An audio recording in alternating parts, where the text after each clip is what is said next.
हिंदी में यूपीएससी की तैयारी से संबंधित प्रोग्राम्स को देखने के लिए सब्सक्राइब करें स्टडी IQIAS हिंदी। आने वाला समय जो है ये स्पेस पावर के नाम से जाना जाएगा, ये हम सबको पता है। उस स्पेस पावर को बेहतर बनाने के लिए हम अपने प्रयासों को अभी से शुरू करना पड़ेगा। आज जिस तरीके से पूरी दुनिया तकनीक के आधार पर जानी जा रही है कि वो उतना ज़्यादा पावरफुल है, जिसके पास जितनी अच्छी तकनीक है, जितने अच्छे वेपन्स हैं, आज से 20, 30 या 40 साल बाद जब हम लोग देखेंगे तो महाशक्ति का जो आधार होगा वो स्पेस पावर होगा कि स्पेस में कौन कितना स्ट्रांग है, किसके पास कितने सैटेलाइट हैं और हम किस तरीके से स्पेस में बेहतर काम कर रहे हैं। इसी दिशा में एक नया माइलस्टोन बना है भारत का। नमस्कार दोस्तों, मेरा नाम है गौरव शर्मा। हम आपसे जनरल स्टडीज़ के करंट अफेयर्स के कुछ टॉपिक को डिस्कस करते हैं।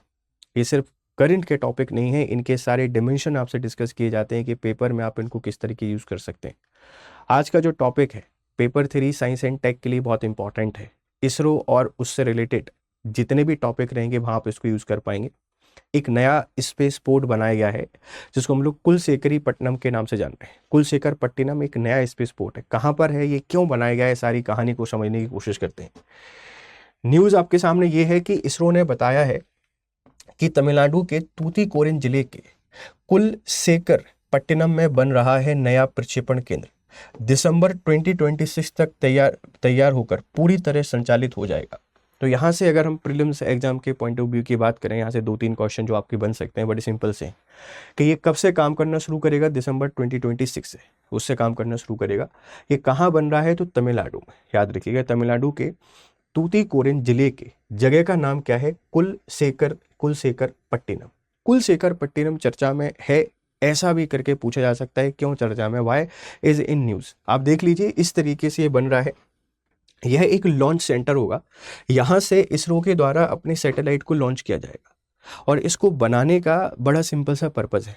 अभी आपने देखा होगा कि आप जब भी जाते हैं हरिकोटा, श्री हरिकोटा के बारे में आपने सुना होगा, सतीश धवन प्रक्षेपण केंद्र। यहाँ से हमारे सैटेलाइट लॉन्च किए जाते हैं, तो उसके बर्डन को कम करने के लिए एक नया स्पेस पोर्ट बनाया जा रहा है जहां से शॉर्ट या छोटे जो सैटेलाइट हैं उनको लॉन्च करेंगे।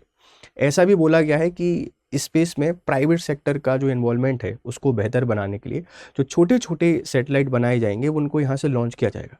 तो एक तो फ़ायदा ये है कि श्रीहरिकोटा का जो भार है वो काफ़ी कम हो जाएगा। दूसरा, न्यू अपॉर्चुनिटीज़ मिलेंगी, हम बेहतर तरीके से इसमें और काम कर पाएंगे। तो नया जो स्पेस पोर्ट है ये कहाँ बन रहा है आपको समझ में आ गया होगा, इसकी पूरी इन्फॉर्मेशन है। इसकी विशेषताएं क्या है। कुलशेखर पट्टिनम तूतीकोरिन तमिलनाडु में अवस्थित है, ठीक है। एरिया है लगभग 2300 एकड़। 2300 एकड़ में इसको बनाया जा रहा है और भारत का दूसरा अंतरिक्ष बंदरगाह होगा जो श्रीहरिकोटा आंध्र प्रदेश के बाद है। तो पहला जो अंतरिक्ष बंदरगाह आप लोग कह सकते हैं या जहां से सैटेलाइट लॉन्च किए जाते हैं वो श्रीहरिकोटा है। श्रीहरिकोटा कहाँ है सर, आंध्र प्रदेश में। इस पे बहुत बर्डन है, इस बर्डन को कम करने के लिए ये दूसरा स्पेस पोर्ट बनाया जा रहा है जो कि कुलशेखरीपट्टनम तमिलनाडु में है। तमिलनाडु में क्यों बनाया गया है, एक सवाल आपके मन में चल सकता है, सर इसको बनाया यहीं क्यों गया है। आप सबको पता है कि ये चीज़ें जितनी इक्वेटर के पास हों उतने बेहतर तरीके से वर्क करती। तो इक्वेटर के बिल्कुल पास में है, यह एक रीजन है और यहाँ से हम बेहतर तरीके से लॉन्च कर पाएंगे सैटेलाइट को, क्योंकि स्मॉल सैटेलाइट लॉन्च करना है और अभी जो श्रीहरिकोटा है उस पर बर्डन काफ़ी सारा था, तो उसके बर्डन को कम करने के लिए और यहाँ बनाए जाने के पीछे रीजन है इक्वेटर। मुख्य रूप से small satellite launch vehicle SSLV के लिए समर्पित है और प्रति वर्ष 20 से 25 प्रक्षेपण किए जाएंगे। मतलब एवरी ईयर हम यहाँ से 20 से 25 जो सैटेलाइट हैं इन सैटेलाइट को लॉन्च करेंगे। तो एक बड़ा कदम होगा स्पेस शक्ति बनने की दिशा में। इस तरीके से बन रहा है और 2026 तक ये बनकर तैयार हो जाएगा। अगर हम बात करें इसरो के बारे में, तो इसरो दुनिया के जो सबसे अच्छे स्पेस एजेंसीज हैं उनमें से आता है। 1962 में इनको स्पार्क के नाम से इसकी स्थापना हुई। 1969 में ये इसरो के तौर पर जाना गया। 1962 में इस्टेब्लिश हो गया था, लेकिन 1969 में ये इसरो इसका नाम पड़ा या ऑफिशियली इसरो 1969 में बना। इसका मुख्यालय कहाँ पर है, बेंगलुरु कर्नाटक में मुख्यालय देखने को मिलता है, इस बात को ध्यान रखिएगा। तो भारतीय अंतरिक्ष अनुसंधान संगठन ISRO, Indian space research organisation, full form आपसे कोई पूछ सकता है। स्थापना हुई 1962 में इनको स्पार्क के नाम से और 15 अगस्त 1969 को इसको इसरो के रूप में हमने इसका पुनर्गठन कर दिया, इसरो के रूप में ये पुनर्गठित होगा। भारत को अंतरिक्ष महाशक्ति बनाने में बैलगाड़ी से लेकर PSLV तक, GSLV तक का सफर हमने तय कर लिया है। पहले जो रॉकेट है उनको बैलगाड़ी से लेकर जाया गया और फिर उनको लॉन्च किया गया। तो इसरो भारत को महाशक्ति बनाने में बहुत ही इंपॉर्टेंट और बहुत ही क्रूशियल रोल प्ले कर रहा है। कब इसकी स्थापना हुई, कब इसरो के नाम से जाना गया, मुख्यालय कहाँ पर, इन बात को ध्यान रखिएगा। अगर हम इसरो के की अचीवमेंट्स की बात करें, मेजर जो उपलब्धियां हैं, सबसे पहला उपग्रह था आर्यभट्ट, 1975 में लॉन्च किया गया था। और ये कैसा सैटेलाइट था ये आप मुझे बताएंगे, मतलब जो उपग्रह था हम इसका कहाँ यूज कर रहे थे। 1975 में बना था। रोहिणी 1980 में SLV-3 से प्रक्षेपित किया गया था। जो सेकेंड सैटेलाइट है, हम लोग रोहिणी की बात कर रहे हैं। फिर हमने PSLV polar satellite launch vehicle, GSLV जियो सिंक्रोनस सैटेलाइट लॉन्च व्हीकल, इनका भी विकास कर लिया है। तो SLV से शुरुआत हुई, हम लोग GSLV तक पहुंच चुके हैं। इसरो का एक बहुत बड़ा अचीवमेंट था 2008 का चंद्रयान। चंद्रयान फर्स्ट एक मेजर अचीवमेंट में आता है। चंद्रयान सेकंड 2019 में लॉन्च किया गया और चंद्रयान 3 2023।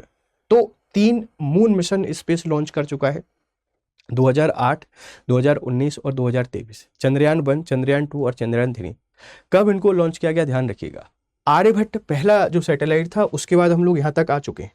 मंगलयान 2014 में मंगल पर पहले ही प्रयास में पहुंचने वाला पहला देश भारत बन गया। ये इसरो की काबिलियत थी। हमारा जो मंगलयान मिशन था ये बहुत ही फेमस हुआ है। 2014 में हम लोग यहाँ पहुंचे। आदित्य L1 2023 में सूर्य के अध्ययन के लिए भेजा गया एक मिशन है। 2017 में हमने 104 उपग्रह एक साथ प्रक्षेपित कर विश्व रिकॉर्ड बनाए। अभी हम ह्यूमन मिशन भेजने की तैयारी में हैं, मानवीय मिशन अंतरिक्ष में भेज रहे हैं और भारत अपने स्पेस स्टेशन बनाने पर भी काम कर रहा है।